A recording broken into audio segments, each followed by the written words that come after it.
Imagine stepping into a shopping centre where the lights are too bright, the music is too loud, and every movement around you feels overwhelming.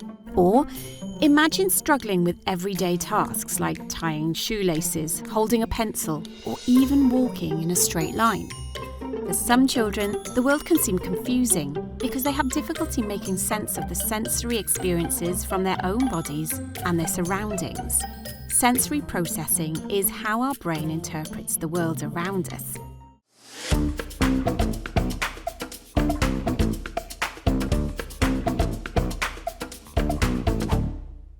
Difficulties with sensory processing can present in a number of different ways.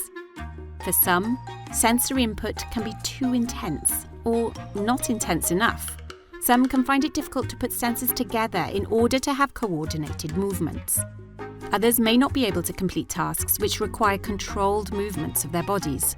Understanding these differences help us create a world where they feel safe and comfortable and able to achieve what they want to and need to. Every person is unique and will have their own sensory likes and dislikes and will respond differently. Some children are sensory avoiders, which can mean that bright lights, strong smells, or certain fabrics may feel overwhelming. Others are sensory seekers, perhaps needing deep pressure, fast movement, or loud sounds. So with Lucas, it can be sort of activities during his day. So it could be transitions, it can be getting in the shower, it can be brushing his teeth, he can find really challenging. Eating, he's quite likes the same thing, so variety can be texturally, he doesn't always like certain tastes, certain smells. Dressing, he likes comfortable clothes without any tags. He really likes deep pressure, deep hugs from mum or from dad or from his sister. Sometimes he hugs everybody else a bit too much, but sometimes it's because he's sensory seeking, trying to get back that sort of feedback. So the way a person interprets the senses from themselves and their environment can impact the way that they can cope or participate in an activity. It may be that the sensation is too much or too little or just a bit complicated for them to process, and that impacts their ability to take part. Sensory processing refers to how our brains receive, interpret, and respond to sensory information. It includes the 5 well-known senses: sight, sound, touch, taste, and smell, along with proprioception, body awareness, vestibular, balance, and interoception, internal body signals like hunger or temperature. Motor coordination is closely linked to sensory processing. Our brains rely on the integration of sensory information to guide movement. For some, this integration isn't as developed, making coordination and physical activities more challenging. These differences can impact daily life. A child who struggles with body awareness might bump into things or find it hard to judge distances.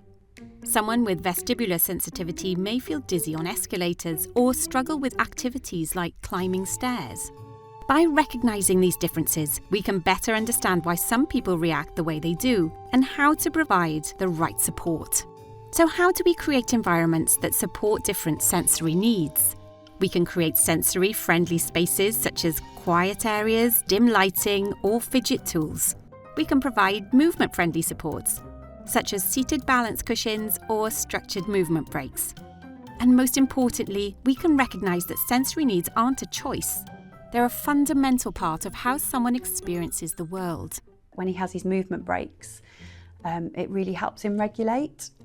So it's about him having lots of physical activity and then being able to have these episodes of where perhaps he's a bit calmer or he's able to concentrate or able to take part in school, be through swimming.